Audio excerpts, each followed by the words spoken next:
வணக்கம். Metro rail திட்டத்துக்காக Narendra Modi அரசு கடந்த 2 வருஷத்துல 35,125 கோடி பணம் ஒதுக்கி இருக்கிறாங்க. இந்தியால இருக்க பல்வேறு மாநிலங்களுக்கு கிட்டத்தட்ட 14 மெட்ரோ ரயில் திட்டம் அறிவிச்சிருக்கிறாங்க. ஆனா தமிழ்நாட்டுக்கு சென்னைக்கு அப்படின்னு சொன்னா முட்டை 1 ரூபாய் கூட கொடுக்கலங்க. எவ்வளவு மோசமான ஒரு ஆட்சி பாருங்க நரேந்திர மோடி ஆட்சி. தமிழ்நாட்டை ஏன் இவ்வளவு ஒரு வன்மத்தோட பாக்குறாங்கன்னு தெரியல. இந்த அம்மையார் நிர்மலா சீதாராமன் ஏதோ நானும் தமிழ் அப்படின்னு அளப்பாங்க. ஆனா நிதி ஒதுக்கையில மட்டும் இவ்வளவு பாரபட்சம். கர்நாடகாக்கு இந்த 2 வருஷத்துல 7,650 கோடி ஒதுக்கி இருக்கிறாங்க. மகாராஷ்டிரா அடுத்து எலெக்ஷன் வரப்போகுது அப்படின்னு சொன்னோம்னா அதுக்கு 6,900 கோடி ஒதுக்கி இருக்கிறாங்க. இதுக்கு அடுத்து குஜராத் தான் 6,500 கோடி ரூபாய் ஒதுக்கி இருக்கிறாங்க. டெல்லிக்கு 5,000 கோடி அப்படின்னு ஒதுக்கி இருக்கிறாங்க. உத்தரப்பிரதேஷ்க்கு 4,500 கோடி ஒதுக்கி இருக்கிறாங்க. மத்திய பிரதேஷ்க்கு 2,196.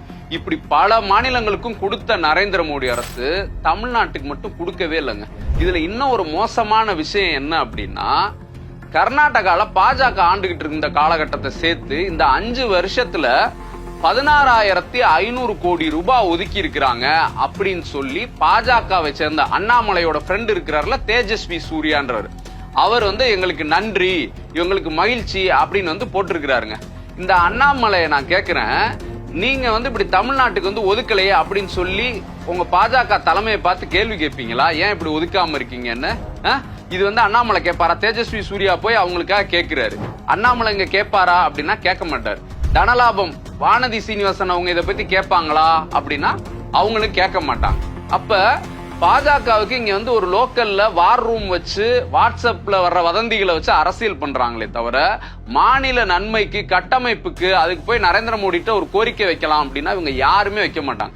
இவங்க மட்டும் கிடையாது, பாஜகவோட கூட்டணியில இருந்த அதிமுகவோ இப்ப கூட்டணியில இருக்க பாட்டாளி மக்கள் கட்சியோ இல்ல விஜயகாந்தோட கட்சியோ இப்படி யாருமே தமிழ்நாட்டோட உரிமைக்காக குரலே கொடுக்க மாட்டாங்க.